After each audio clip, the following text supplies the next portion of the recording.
Several years ago, I decided to start watching all the decently accessible episodes of old Doctor Who I could find after watching this exchange between the second and third Doctors. One of me, to be precise. Oh, no. I do feel you should have the correct explanation. You don't mind, do you? Yes. I didn't think you would. You see, he is one of me. I felt especially motivated to do this due to the state of the show at the time, as it was during the Chris Chibnall era, which I won't get into right now, but I did feel like it was a step down from the two previous showrunners, as you'll likely see from the various unwarranted jabs throughout my reviews. I'm posting these videos online partially because I enjoy sharing my opinions on these things, and partially to try and encourage other Doctor Who fans to give these episodes a shot, because I do think a decent chunk of them are worth watching, even in the modern day. I'm trying to make these videos accessible for both fans who have and haven't watched these episodes, but if you have no prior knowledge of Doctor Who, you might be lost quite a few times. With all that said, let's get started on the first ever broadcasted episode of Doctor Who.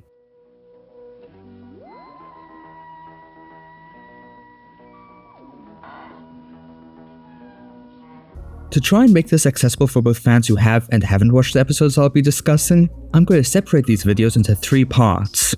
The first part will be largely spoiler-free, to try and give you an idea on if the episode's worth watching before getting into spoiler territory. The second part will go into much more detail, and will give spoilers on the parts of the episode that I find worth noting. Then the final part, which should only be a couple minutes, where I'll give my overall thoughts on the episode. Because the episode I'll be covering today is obviously very important, the entire episode will be dedicated to it, and it'll also be quite detailed. In future, this will likely also be the case for other episodes I find really important, episodes I unironically think are really good, or episodes I ironically think are really good. I will also say, before properly getting into this, that this show is a product of its time, both in terms of the special effects,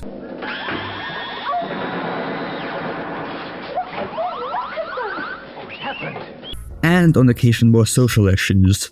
Although I will say it never gets as bad as Twice Upon a Time depicts it. Well, he clearly misses you. That ship of his is in dire need of a good spring clean. No, stop. It didn't personally affect my enjoyment, but I thought it was worth noting. With all that said, let's get into the first episode of Doctor Who.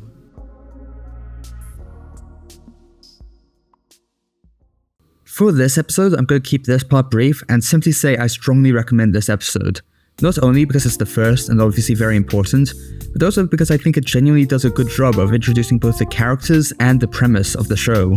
Not only does it do a good job introducing the show's first companions, Ian, Susan and Barbara being some of my favourite companions, but it also introduces us to the character of the Doctor, who I find quite interesting at this point in time, because as you'll see, he's quite different to who he becomes. But why?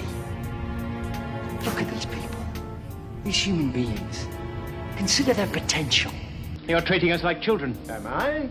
The children of my civilization would be insulted. He doesn't have the same affection for humanity as future incarnations do, which makes him quite unique in a lot of ways. Ian especially shines this episode. Him and Barbara are teachers at the high school Susan is attending at the moment. As we discover that unlike the Doctor, Susan's actually quite fond of this era of humanity, and specifically chose to stay here, despite the Doctor's protests. Look, I love your school. I love England in the 20th century. Which again makes her quite interesting. The reason I say Ian stands out as being particularly impressive is because he takes a leadership role in this episode, which is effectively unheard of for a companion in their debut episode. His relationship with the Doctor is also probably my favourite of the 3, even above Susan. Barbara also takes on somewhat of a leadership role, as she is the main moral core of the group, and is the main driver of the group in this episode to help others. I'll discuss Susan more later, but despite her pretty interesting premise as a character, I think she's kind of the weakest of the 3. The story for the episode itself is fairly standard, but certainly not bad. I think the decision to have the first episode set in the distant past was a very smart move, not only because it means Ian and Barbara aren't that far out of their depth, but also because it puts Ian and Barbara in a similar position to the Doctor, dealing with people who, from their perspective, are quite unadvanced. And it really helps to contrast their characters. Despite my overall very positive outlook on this episode, I do have one pretty big criticism I feel like mentioning in this part of the video. Because while the Doctor and his companions' plotline has to do entirely with trying to escape, the cavemen who have captured them have their own plotline about trying to decide on a new leader, and I really don't care.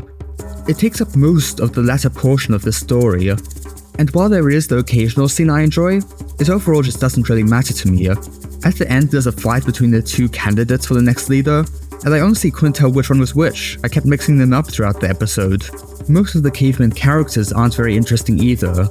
One of them has some development with learning the values of compassion and working together as a group rather than just having one leader, but it's kind of wasted. I'll discuss that more in the second and third parts of this video though. I will say again though, I do think this episode's worth watching, but it is hard carried by the fact that the Doctor meets the companions in this episode. If this was their second episode and they already knew each other, I'd say this was probably quite forgettable. Although again, the moral contrast between the Doctor and his companions in this episode is also very interesting. I do strongly recommend the story though, to the extent that, if you haven't watched the story yet, I would recommend you either skip to part 3 of this video, or just turn it off now and go watch the story yourself. Do come back afterwards though, because I do kind of need views on this video still, and I've also been told that time watched is also kind of important, so this is probably a bad idea, but still, do consider going to watch the story now, because I am about to get into spoiler territory. You've been warned.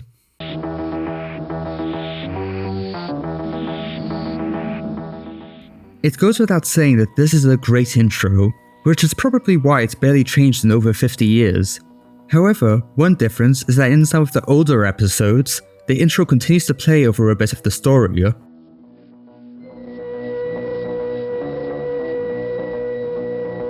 Which certainly feels strange looking back on it. The story begins at a British high school, where we get some S-tier acting from some of the extras. We are then introduced to the show's first companions, ignoring the TARDIS I guess since that popped up in the intro, Ian, Susan and Barbara. Susan is a student at Coal Hill High School. Ian is her science teacher and Barbara is her history teacher.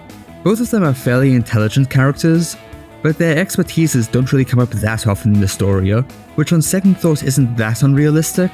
It's not really like a history teacher would know everything about history, or a science teacher everything about science, especially in a show like this, where they cover a wide array of historical periods, and sci-fi that's obviously pretty far after the death of a high school teacher. All that said, a science and a history teacher are genius ideas for first companions of the show. I won't give my overall thoughts on them though, until we've seen them for the last time.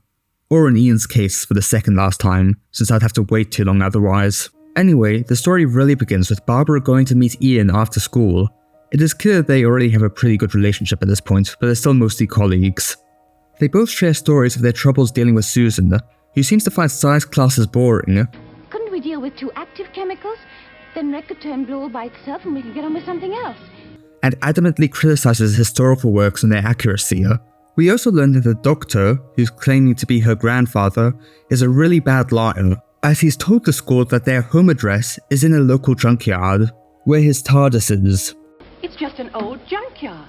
You'd think he'd realize how suspicious this sounds. They certainly try and prod Susan for answers, but get nothing, so they decide to investigate the junkyard, Barbara out of concern for Susan, and Ian out of curiosity. Can't justify curiosity. But her homework. A bit of an excuse really, isn't it? I've seen far worse. Here, they share more stories about Susan, where we get the best fake laughing in history, and we learn that Susan made a mistake, believing Britain already had the decimal system. Of course the decimal system hasn't started yet. This was some pretty smart writing, since the decimal system hadn't been implemented yet in Britain when this episode came out, but work to begin decimalizing the system had already begun.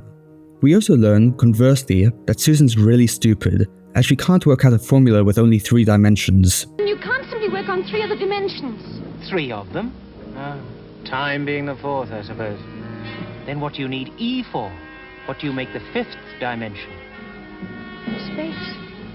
Maybe this is just me being stupid, but do the first 3 dimensions not already cover space? Anyway, Susan enters the junkyard and they follow her inside, where we get a weird inconsistency with the TARDIS. It's meant to disguise itself and blend into its surroundings, yet they find it immediately, and it even vibrates. It's a faint vibration. It's alive!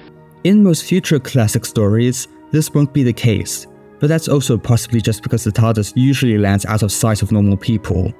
You could also justify this as the TARDIS wanting them to find it, but that seems unlikely to me, because the idea of the TARDIS being more smart than just a machine wouldn't be established for another couple episodes. They then go and hide when they hear someone exiting the TARDIS. This turns out to be the First Doctor, who's having a bit of a coughing fit. I'll leave my overall take on this Doctor for much later, but for now, for my first impressions, I'll say he comes off as much more reclusive and rude than usual, although he is still just as witty. Immediately when confronted, the Doctor is very dismissive of the two, trying to ignore them as much as possible and getting easily distracted by small curiosities. The Doctor actively tries to stop them from entering the TARDIS, but when they hear Susan from inside, they forcefully enter, revealing the inside of the TARDIS for the first time. Close the door, Susan. Tragically, neither of them say the iconic "it's bigger on the inside" line I was expecting as a modern fan, but both of them have interesting reactions which I think differentiate them as characters. Ian, who admitted that he only really showed up out of pure curiosity, immediately begins questioning the Doctor and trying to find a logical answer for all this. I walked all round it. It stopped again, you know, and I've tried... Oh, you wouldn't understand, of course. But I want to understand. Barbara, on the other hand, who was doing this more out of concern for Susan and was scared they were getting involved in something they shouldn't, decides that they should try and leave. Invited and unwelcome. I think we ought to leave. I can't think of any other companion who reacts with fear to the TARDIS. Although of course most companions only enter the TARDIS after forming some form of trust with the Doctor, which she obviously doesn't have yet. Speaking of which, the Doctor doesn't even seem to know what to do with them, as he doesn't want them revealing their secrets. He also clearly looks down on them, treating them like children. It's not quite clear, is it? I can see by your face that you're not certain. You don't understand. I knew you wouldn't. This is one of the biggest differences between First Doctor and most other Doctors. He doesn't have any love for humanity. He's an exile, and he's only here out of his love for Susan, who seems to really like this time period. I love England in the 20th century. I tolerate this century, but I don't enjoy it. We also learn here that apparently the name for the TARDIS was thought up by Susan. Well, I made up the name TARDIS from the initials, time and relative dimension in space. Admittedly, I can't think of any specific examples where this is contradicted, but frankly, I'll be shocked if it hasn't. Susan begs the Doctor to let Ian and Barbara leave. No use, you can't get out. He won't let you go. But the Doctor points out that in that case, they would have to go to a different time period as well, as they'd be discovered. Susan loves this time period for some reason, so much that she tells the Doctor she'd rather stay behind than go with him. The Doctor seems oddly accepting of this, but when he goes to the console to open the doors, she runs over to intervene and they're all sent back in time.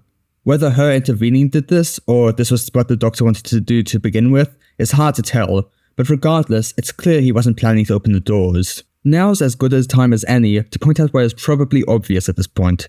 The Doctor isn't a good person. Now, of course, there's many times in the modern series where the Doctor's morality is questioned. Good men don't need rules. Today is not the day to find out why I have so many. He's generally meant to be the good guy, but there are moments where his morals are brought into question. Between the Time War, the Ninth Doctor and Dalek, the Time Lord Victorious, the God Complex, the 12th Doctor asking if he's a good man, and the 13th Doctor looking at the spiders in the room to suffer a slow, painful death, the Doctor is on occasion presented as being less moral than we would believe. However, as you've probably noticed at this point, the First Doctor just blatantly isn't a good person. He's incredibly selfish, basically kidnapping these two people in order to keep Susan on the TARDIS with him. And effectively kidnapping Susan too, considering she wanted to leave as well. This is especially bad when you keep in mind that during this era of Doctor Who, the TARDIS is completely malfunctioning, so he has no idea if or when they can return. Anyway, as they're sent back in time, we see the intro sequence again, confirming for certain that it is indeed meant to represent the time vortex. Visually, it seems like the ride was quite rough for them, and they all end up unconscious by the end. Which is probably because the Doctor was rushed because Susan was trying to stop him, because this doesn't happen otherwise in the series. We're then left on a pretty good cliffhanger as we lead into the next episode. Don't worry, I probably won't be quite as detailed with these coming ones. I had to be detailed for this first part, since it's literally the introductions to the characters, and their introductions to each other. At the beginning of episode 2, we're introduced to the main cause of conflict for the story, the cavemen. They've recently lost their leader, which has caused a power struggle, in which two of them are the main candidates to be the next leader. There's some pretty cool details here, like the fact that they call ash Deadfire, showing how they understand the world around them. However, it makes it kind of weird that otherwise they speak perfect English. Speaking of which, during the entire First Doctor's run, the ability for the TARDIS to translate things to English is never brought up, so it's never really explained why everyone just speaks English, including aliens and people in the distant past. You're just meant to suspend your disbelief, I guess. Anyway, back on the TARDIS, the Doctor is explaining to the group that they've travelled through time. However, unsurprisingly, Ian is a bit skeptical. Yes, that's the immediate view outside the ship. But where are we? You mean that's what we'll see when we go outside? Yes, you'll see it for yourself. I don't believe it. They're saying I'm a charlatan. What concrete evidence would satisfy you, Just open the doors, Dr. Foreman. Eh? Doctor Who? He said it! He said it! I think now's a pretty good time to get into one of my big issues with Susan as a character. She knows at this point that she might never be able to go back to the 60s in England again, yet she doesn't seem that bothered about it. In future episodes as well, it's always Ian and Barbara who complain about not being able to go back, but despite being set up as loving that time period, Susan never complains. This not only feels inconsistent, but also like a massive missed opportunity. Her love of humanity could have really contrasted with the Doctor, and helped build up to his development of eventually liking humans. Okay, but enough negativity. I didn't even notice this the first time watching this episode, because I was much more focused on the Doctor's interactions with Ian and Barbara, especially Ian, which continues to be very entertaining throughout the story. Time doesn't go round and round in circles. You can't get on and off whenever you like in the past or the future. Really? Where does time go then? It doesn't go anywhere. It just happens and then it's finished. They have a bit of a rivalry throughout the story, as the Doctor looks down on them, which Ian doesn't take kindly to. However, it's also clear from how the Doctor talks that he's very passionate about his adventuring, and does, to some extent, enjoy the idea of sharing it with others. They all exit the TARDIS, and unsurprisingly, Ian and Barbara are quite shocked. The Doctor, however, is also shocked, however for a completely different reason. There's still a police box. Why hasn't it changed? As was briefly mentioned before, the TARDIS is meant to take shape in order to disguise itself. However, from this point on, the TARDIS never does that. It remains a blue police box, likely having been damaged by the crash landing. It's interesting to me that they set up this premise and then immediately throw it away. It makes me wonder if perhaps their initial plan was for the TARDIS to change shape in each episode, but they threw that idea away due to either budgeting issues or wanting more marketability. That, or maybe the chameleon arc, was just a plot device to have the TARDIS look like that from the beginning, and that was always their plan. The Doctor separates from the group to collect samples. This is yet another interesting difference between the First Doctor and other Doctors. Due to the TARDIS malfunctioning, he often has no idea where he is once he's landed, so he has to examine his surroundings to try and figure out exactly where he's landed, and what time period it's in. For alien planets, for example, he'll often look at the stars to try and determine where he is in the universe, which is a pretty cool detail. Anyway, with the other three left alone, Susan also brings up that the TARDIS is meant to change. Yes, it's been an ionic column and a sedan chair. Making me wonder where you would put a door on an ionic column. And also, how does the sedan chair work? Those things are meant to have like pretty open windows. Anyway, Ian and Barbara are still unsurprisingly in shock. Oh, look, I don't understand it any more than you do. The inside of the ship, suddenly finding ourselves here. Even some of the things Dr. Foreman says. That's not his name. Who is he? Doctor Who? Oh, that's why they call it that. And while he is on his own, the Doctor gets kidnapped.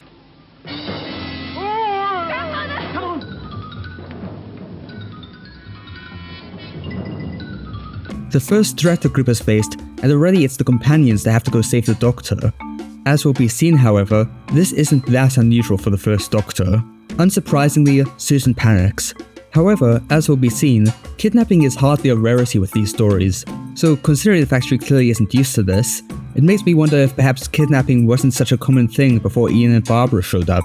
I also wonder this because, frankly, the Doctor and Susan would be long dead without Ian and Barbara in many of these stories. Anyway, we then cut to the caveman, where the son of the previous leader is oddly open about his intentions of murdering people until he's gotten their loyalty. I will have to spill some blood and make people bow to me. At this point, the Doctor is carried in by the other candidate for the next leader. As it turns out, the main source of political clout in this society is whether or not you're capable of creating fire. Cal, who wasn't the son of the previous leader, but for some reason is a candidate for the next leader anyway, sees that the Doctor is lighting his pipe, which from his perspective is creating fire, making him a great source of political power. Cal believes the orb sent the Doctor specifically to him, basically to make him God's chosen leader. Orb has sent me this creature to make fire come from his fingers. This is a strange creature. Hey, no need to get like that. Anyway, as the Doctor wakes up, he quickly registers what's going on and promises them that he can make fire. However, he's lost his matches, which makes the entire group distrust Cal. Tsar does not tell you lies. He does not say, I will do this thing, and then not do it. Realizing that this controversy will absolutely screw him over in the coming election, Cal decides to threaten the Doctor with his life, at which point his companions come to save him, mostly unsuccessfully. They then threaten to kill the companions, but the Doctor promises he can make them fire if they spare their lives. Cal tries to touch Barbara, as she is the first woman with decent skincare and makeup he's ever seen. However, this old lady demands that he kills her, which for some reason he decides to do.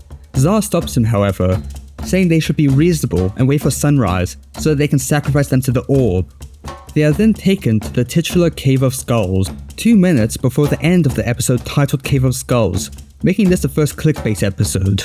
We also learn more about the old lady, learning she was the wife of the previous leader, and is actually of the opinion that everything was better before fire was invented, making her the world's first reactionary. There were leaders before there was fire.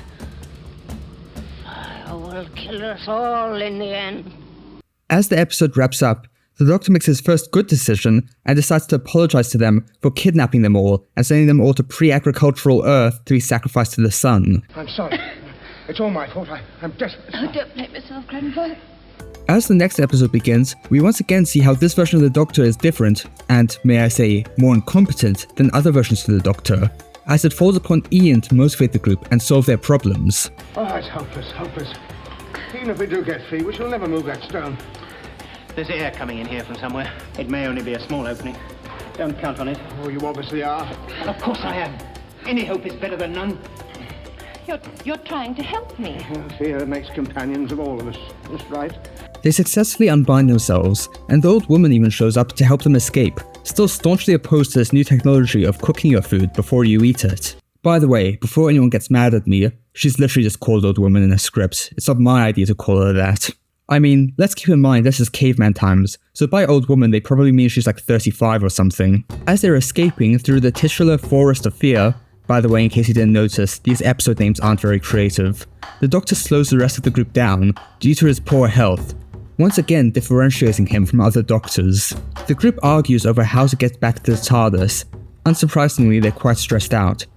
Then we once again see Ian taking the lead. We'll change the order. You and Susan go in front, Barbara and I'll bring up the rear. Susan seems to remember the way better than any of us. Well, you seem to have elected yourself leader of this little party. There isn't time to vote on it. The Doctor seems to think he should be in charge as the smartest of the group, completely ignoring the fact he was also willing to give up immediately at the first hurdle. Just as long as you understand that I won't follow your orders blindly. If there were only two of us, you could find your own way back to the ship. Aren't you a tiresome young man? And you're a stubborn old man. This is a very unusual dynamic for the Doctor and his companion to have. Usually, while it is possible for a companion to make the right decision and the Doctor to make a wrong decision, it's very unusual for a companion to be the one leading the group. It doesn't feel that unnatural here though, because obviously the Doctor doesn't have nearly as much experience as they do now. Because sometimes this team structure isn't flat. It's mountainous, with me at the summit, in the stratosphere, alone. In the modern series, this dynamic would just feel odd.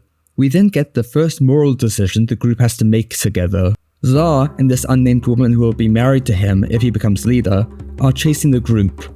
However, a beast that was stalking the group instead attacks them. While Zar successfully fights off the creature, he is gravely wounded. Despite being seemingly the most scared of the group, Barbara is one who immediately says they should go and help him. While Ian physically tries to stop her, when she eventually escapes his grasp, he also chases after her. Since Ian and Barbara have gone, now Susan wants to go too. The Doctor, however, tries to stop her. She still escapes, however, at which point the Doctor finally decides to get involved. This is a great indicator of their moralities at the beginning of the series. Barbara is immediately concerned with helping the man. Ian is less so, but is more willing to go when Barbara goes, as he cares about her. Susan cares about both of them, so while she was scared initially, she also decides to go help him. The Doctor, on the other hand, seemingly doesn't care about the man, or even Ian and Barbara at this point. We're going back to the ship! What are you doing? They must be out of their minds. However, he does finally get involved when Susan's involved, showing that he does care about her. At this point, do I even have to explain how this is different from the modern Doctor? Well, if I still do, I won't in a second, believe me. Your flat must be littered with stray cats and dogs. These are human beings, Ian. A minute ago, we were trying desperately to get away from these savages. All right, now we're helping them. Even now that the group's committed to helping the man, the Doctor isn't getting directly involved, simply standing by the sidelines, making sure Susan isn't getting hurt. You treat everybody and everything as something less important than yourself. You're trying to say that everything you do is reasonable, and everything I do is inhuman. Small pet peeve, but I hate when aliens in sci-fi use phrases like inhuman, especially aliens like the Doctor, who clearly doesn't value humanity very much and looks down on them. Haven't you realized if these two people can follow these, or if any of these people can follow us, the whole tribe might descend upon us at any moment? Hey, that was weird. Let's hear that again. These two people can follow these, or if any of these people can follow us. As you will see, this is not the worst time or the last time this will happen. Due to budget constraints, they often have to film these in one take, which means that flubbed lines and awkward movements make it into the final cut. Some may call this immersion breaking, I call it realistic. If you were in a life or death scenario, you'd also probably struggle to speak coherently. Hell, I'm not even in any danger, and this is what some of my first takes sound like. You also probably noticed that near the end of that clip, Hartnell stumbled. Yes, Ian and Barbara are easily able to find it because it stands out so much. It even vibrates right. In summary, if I had to make this video in one take, it'll be unwatchable. Anyway, we then briefly cut back to the cave, where Cal has discovered that the old lady freed the group in order to prevent the tribe from recreating fire. As he is staunchly pro-fire, he politically assassinates her. We then cut back to the main group, reassuring the woman that they mean Zar no harm. Zar eventually regains enough consciousness to reassure the girl, saying he believes that they aren't trying to harm him. We then get probably the most infamous scene from this episode.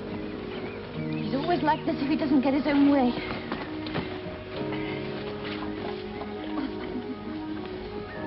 That you want me? What are you doing? Well, I was going to get him to draw our way back to the TARDIS. Most modern versions of the Doctor wouldn't dream of killing someone unless they absolutely had to and they were a major threat to other people's lives.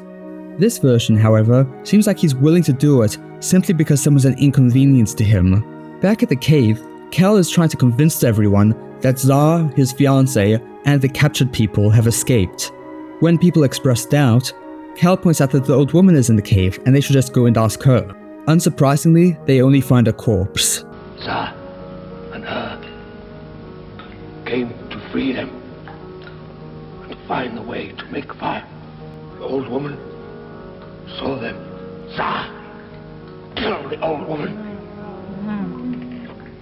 Okay, so I know we're not dealing with Sherlock Holmes here. All we know is that at some point before now, someone hit this man to death with a stone, and no one saw who it was. The perfect crime.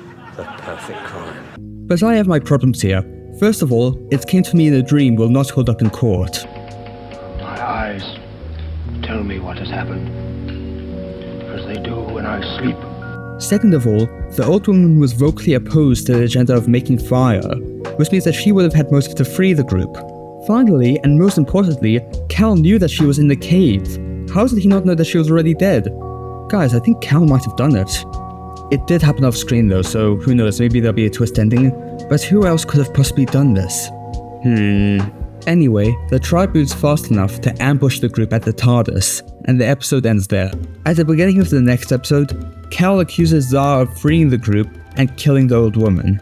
The old woman does not speak. The old woman is dead. Zar, kill the old woman. No! We then get our first scene of the Doctor outsmarting his enemies. Admittedly, here it would be harder not to outsmart them, but he still manages. This knife has no blood on it. It is a bad knife. It does not show the things it does. It is a finer knife than yours. I will show you one.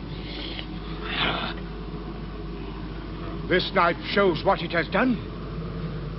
There is blood on it. You killed the old woman. Good to see the Doctor's detective skills haven't gone to waste. She set them free. Is this your strong leader? Drive him out. Yes. Drive him out! He killed the old woman! They successfully exile Cal, at which point Ian decides to give some moral wisdom to Zar, something which again usually is reserved for the Doctor to do. Remember, Cal is not stronger than the whole tribe. This may seem like incredibly obvious advice, but keep in mind in this tribe, only the leader is allowed to make fire. They're pretty much the epitome of putting all your eggs in one basket. It was even pretty much stated earlier that only the leader goes out to hunt. What the hell does everyone else do all day? Anyway, despite the part they played in solving this politically motivated murder, they are still sent back to the Cave of Skulls, as the tribe still needs them for fire. As you'll eventually see, this sort of plotline of the characters escaping and then being captured again over and over again isn't that uncommon for classic Doctor Who, likely in part to pad out the runtime, which is often well over an hour for these stories. We then get probably my favourite scene in this episode involving purely the cavemen. I can't really show the entire thing because it's quite long, and I don't want to take up too much time in the video over it, but I will just say I quite like the dialogue here. The whole tribe can collect more fruit than one. The whole tribe can kill a beast, where one of the tribe would die. I will note, however, that earlier when Ian was reassuring her that they were healing Zar, he referred to themselves as friends. However, she took that to mean his name was Friend. His name is Friend. Obviously this is a bit iffy with the TARDIS translator not really being established and it being hard to understand what they understand, but it seems like they didn't have a word for Friend before this, which would be yet another example of Ian being more of the Doctor than the Doctor currently is. Doctor, the word for healer and wise man throughout the universe. We get that word from you, you know. Regardless, Ian seems quite happy with this. You are called Friend? Yes. I will point out this seems a bit unfair, since Barbara was the one who was most keen to help them. Quick, now's our chance, let's get away, run! But it was 1960s. Anyway, the group's finally making fire for them. They could have done this early if they wanted. I know the Doctor couldn't, because he probably doesn't have any survival skills and needed his matches, but these guys probably don't. Anyway, Ian begins waving these two sticks around in the air. This seems unusual to me, but according to the sound effects, fire is being made. You are the leader of your tribe? No. He is our leader. To be frank, this seems incredibly unearned to me. The Doctor made like one good decision this episode, and otherwise has been mainly a hindrance. It honestly seems strange to me that he's already got Ian's trust this much, to the extent that Ian is willing to call him the leader of the group. Maybe he just knows the Doctor would throw a fit if Ian called himself the leader. Everyone should know how to make fire. Everyone cannot be leader. The fire maker is the least important man. I do not believe this. He is the least important because we can all make fire. Eventually, Ian's magical stick-waving technique works. Yes. Time is running out though, as the tribe expects either a sacrifice or a fire, and Cal returns, strangling the man stationed outside. We then get the first fight scene of the classic era.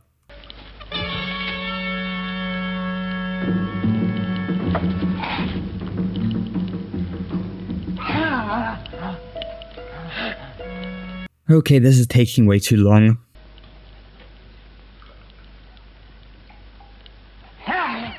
Unfortunately, I consider this to be one of the better First Doctor fight scenes.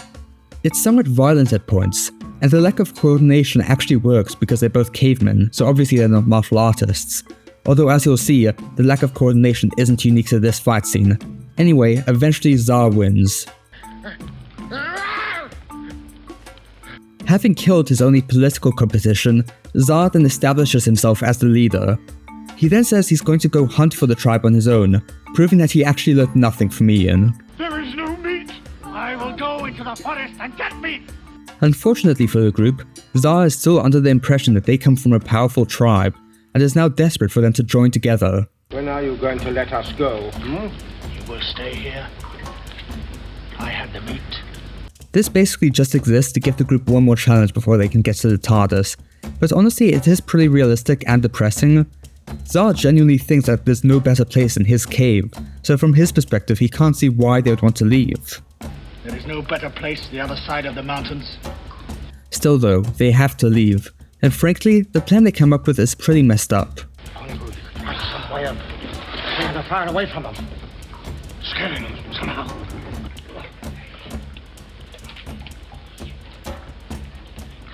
Grandfather, look!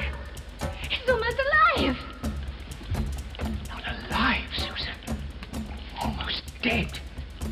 So they trick the cavemen into thinking the fire killed them, and sneak out when they aren't looking. Considering their intention is to give the cavemen a permanent fear of fire, this seems pretty cruel.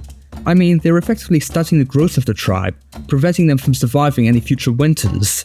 Fortunately for the cavemen, watching the Doctor's excellent detective skills has clearly led to them growing a few extra brain cells, as they eventually figure out it was just a trick, and end up using the fire to their advantage to help hunt them down. The dark will hide them! With fire! It is day! Also fortunately, for the Doctor this time, not the caveman, they successfully get on the TARDIS and escape, with the cavemen only arriving in time to have their realities shatter around them.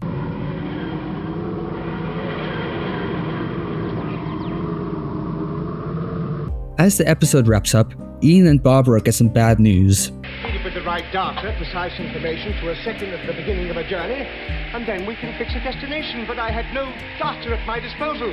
Saying that you don't know how to work this thing? I can't. I'm not a miracle worker.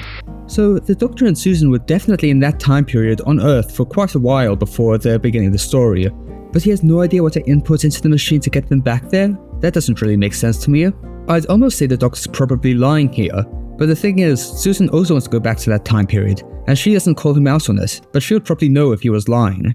So who knows. Anyway, the Doctor takes him somewhere completely random, and as they're about to leave, he has Susan make some final checks. It's really normal, Grandfather.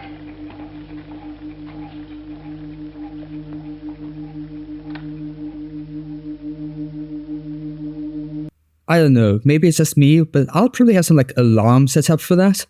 It doesn't make any noise despite the blinking light.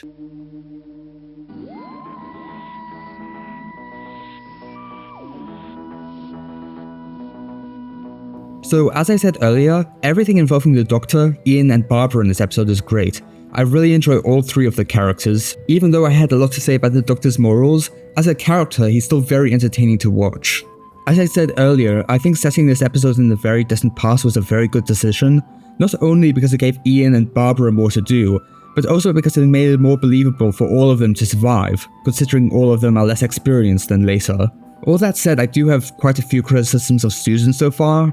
It's not that she's a bad character necessarily, but I think they make a lot of missed opportunities with her, because she's established to be very interesting, but then they do nothing with it. She doesn't care about going back to Britain, her love of Britain basically disappears. She will definitely at points prove herself to be useful to the group, but I just think that she's less interesting than she could have been. I will also once again state, I don't find the caveman stuff in this episode particularly interesting. With the exception of a couple scenes that I found very interesting, I'd say it's boring for the most part, with a couple scenes unintentionally being comical. It took me several rewatches to even keep track of who was Cal and who was Zar, because I found them quite similar looking. And while in hindsight it's clear that Cal was the more violent of the two, it didn't seem that obvious watching it the first time.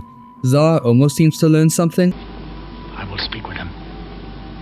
I must hear more things to remember. The leader would have things to remember. But again, there just isn't enough development to make him interesting to me, and ignoring the two leaders, most of the cavemen contribute next to nothing. The girl's basically useless, she's just there to be married off to the next leader. There's this guy, who I know basically nothing about despite watching this episode multiple times. The only one with a really interesting thing going for them is the old woman, and a lot of their enjoyment is ironic, because to me the concept of a caveman who already thinks fire is humanity going too far is just funny. Even ignoring the fact that my enjoyment of her is ironic, she dies off pretty quickly with few scenes involving her, so the one caveman character I was actually enjoying got killed off. I would say everything up until about halfway through the second episode is great, but beyond that, because the cavemen get more involved as the story goes on, it decreases in quality. I guess you could argue that at the very end it seems like the tribe has come together more, which is nice I guess, but it doesn't feel very emphasized that they've learned anything. The tribal structure still seems pretty much the same. I'd definitely argue the story's at its peak when Ian and Barbara are having a conversation, or Ian and the Doctor are arguing. The first scene in the TARDIS is probably the best part of the episode though. Don't tell everybody about the ship now. Ship? Yes, ship. This doesn't roll along on wheels, you know. Overall though, I'll still say this episode is definitely a good one to go back to and watch as a modern fan, in case that wasn't already obvious by the fact that it's literally the first story. The cavemen really aren't that bad, A lot of my criticisms come from the fact that I had to watch this multiple times to really get my opinions on this in order. When I was watching it the first time, I had no complaints about the cavemen. I'll just say they aren't the draw for the episode. I doubt anyone's coming to this episode for the caveman antics. They're coming to see the Doctor and his first companions meet each other, which is fine. Anyway, that's it for now. I'll try and make these somewhat consistently, but don't expect every episode to get its own dedicated video. Also, please forgive me for using the terms episode and story interchangeably. I have a feeling I've done that a lot in this review. Anyway, my next video like this will be on the first Dalek episode, which just so happens to be the second episode of Doctor Who. So as you can probably imagine, there will be a full video dedicated to that as well. Until then though, see you next time.